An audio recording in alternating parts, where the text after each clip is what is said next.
La CAP, c'est la cellule d'assistance psychologique des victimes de catastrophes. C'est une cellule qui relève du choc-ROM au niveau du ministère de la Santé et qui est activée lors des situations exceptionnelles de catastrophes comme les attentats terroristes, les catastrophes naturelles, les accidents de grande ampleur. Alors, dans le cadre de la Covid-19, l'approche a été particulière vu que nous étions dans une situation de confinement total où une grande partie de la population avait besoin d'assistance psychologique, mais n'avait pas accès à ces soins-là.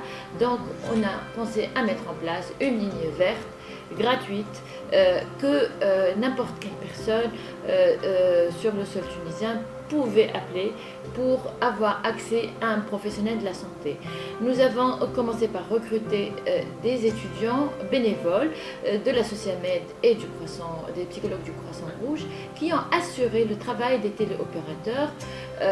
Ils ont décroché donc le téléphone et ils ont été formés auparavant pour dresser donc un tableau, une petite fiche et qui va les aider au triage et à l'orientation des appelants selon l'âge, selon l'intensité des symptômes à un professionnel de la santé. Et les professionnels de la santé, ce sont 240 psychologues et psychiatres qui se sont portés volontaires et à qui on a fait appel à travers des réseaux professionnels pour qu'ils se mettent à la disposition de ces personnes ont besoin d'assistance psychologique. Rappelons qu'à cette époque, on était dans une situation de confinement total où les personnes ne pouvaient même pas se déplacer pour aller consulter. Cette opération a été aussi, on a fait avant un travail de médiatisation via les moyens de communication, la télé, pour que la population sache de l'existence de ce moyen-là. Et on a été étonné par le nombre d'appels de personnes qui ont essayé de nous joindre. Donc en 5 semaines, il y a eu 94 213 tentatives d'appel et nous n'avons pu traiter que 4 471 consultations. Parmi ces consultants, il y avait donc 60% de femmes et les 2 tiers venaient du nord de la Tunisie. Rappelant que les appels ont été donc triés et orientés selon la localisation géographique des personnes qui ont appelé et ont été transférées à des professionnels de leur région qui connaissent bien les spécificités de la région. Un fait important est que il n'y avait que 7% des appels qui concernaient des Covid. Ça voudrait dire quoi? Ça voudrait dire qu'il y a un besoin en santé mentale et que des personnes qui ont appelé n'étaient pas nécessairement, étaient des personnes probablement vulnérables, fragilisées par le stress de la pandémie. Dans 40%, ils avaient des antécédents psychiatriques. En gros, c'était dans les 3/4 des cas des symptômes anxieux et dans 2 tiers des cas des symptômes dépressifs.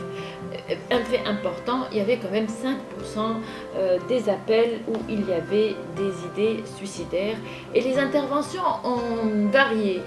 C'était dans certains cas de l'écoute ou des conseils de gestion de stress, mais certains cas plus graves ont même nécessité des hospitalisations et on a eu la possibilité même aussi de prescrire pour certains patients, ce qui soulève toute la question des téléconsultations à distance à développer dans ce genre de situation. Cette opération a permis peut-être de déstigmatiser la maladie, de faciliter l'accès aux soins, puisque l'appel était gratuit, puisque des jeunes ont pu appeler directement et c'était une occasion pour sensibiliser, pour faire de la psychoéducation et ça a donné par la suite même des consultations dans des services donc, de pédopsychiatrie et de psychiatrie.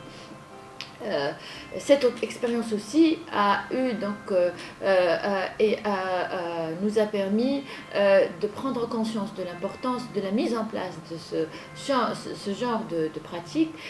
D'ailleurs, il y a un centre, à l'image du centre d'appel, qui, pour la première expérience, appartenait donc à un privé qui nous l'a prêté. Maintenant, nous allons avoir notre propre, grâce à l'appui de l'OMS, nous allons avoir notre propre centre d'appel qui va voir le jour dans quelques semaines à l'hôpital Charles-Nicolle et qui va pouvoir reprendre, vu la reprise de la deuxième vague et vu les besoins de plus en plus pressants en soins de santé mentale, une opération qui sera assurée comme d'habitude par les psychologues et les psychiatres de la CAP, que je remercie à cette occasion. Réconcilier la jeunesse avec les seniors. J'ai vu des étudiants travailler avec des résidents, avec des professeurs, des chefs de service. Il fallait quelque chose pour rassembler toutes ces personnes-là. Il fallait, cette crise aura eu le mérite d'unir toutes ces forces et ces bonnes volontés pour faire face à un danger commun. Il y avait, donc moi personnellement j'ai été très touchée par cette jeunesse, par ces étudiants qui étaient là, qui étaient présents, qui ont très vite se sont très vite adaptés. Ce sont eux qui nous ont apporté des solutions techniques parce qu'ils ont cette aisance avec les nouvelles technologies. Ils ont organisé les tableaux pour que les seniors, pour contacter les seniors. Il y avait un travail de complémentarité. Il y avait d'un côté les psychiatres et les psychologues d'une certaine expérience qui étaient là et qui se sont qui se sont rendus disponibles, et de l'autre côté il y avait cette jeunesse qui avait envie de faire quelque chose puisqu'ils étaient eux aussi coincés à cause du confinement et qui avaient envie de se rendre utiles. Donc j'ai appris qu'on pouvait travailler. J'ai toujours cru que les médecins tout seuls, les spécialistes tout seuls ne pouvaient pas être efficaces tout seuls, que le travail en réseau est très très important. Et ça, c'est un bon exemple où il y avait un travail entre les associations, et ces associations, la Sociamed, le Croissant, il y a des organismes comme le Croissant Rouge, il y a des sociétés, des syndicats des psychologues, la Société tunisienne de psychiatrie, il y a des grands organismes comme l'OMS. Donc c'est quelque chose, c'est un travail en réseau, un travail en groupe. Chacun est un maillon d'une chaîne de solidarité, et c'est ça qu'il faut faire pendant les crises. Voilà, ça ne m'a fait que me conforter dans ma conviction personnelle.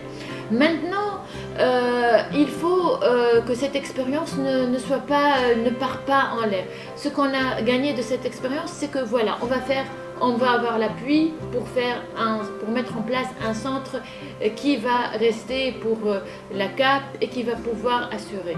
Mais ma crainte, honnêtement, est que le reste ne suit pas toujours au niveau des politiques générales. Tout le monde n'est pas en train de... il y a eu un relâchement après la crise, il y a eu des retards, et la deuxième vague risque d'avoir un impact, et les gens peuvent être épuisés et peuvent ne pas répondre avec le même élan. Surtout, on a eu pour la première crise ce confinement donc total et ces personnes disponibles. Pour la deuxième crise, avec aussi l'impact économique de la crise et l'impossibilité de mettre en place un confinement total, la mission risque d'être difficile, plus difficile que la première, mais je reste confiante. On trouvera toujours une solution et on trouvera comment motiver toutes ces personnes dans le but ultime de la CAP, qui est un but préventif, est de renforcer la résilience de la population face aux avatars. si la pandémie de la Covid a apporté quelque chose de positif, elle a peut-être permis une visibilité de la CAP et elle l'a permis grâce à l'appui de l'OMS qui a su apprécier à sa propre valeur l'importance de notre action, qui demeure une action préventive. Je le rappelle, notre action a toujours été préventive pour prévenir les séquelles des événements exceptionnels, les séquelles traumatiques, etc.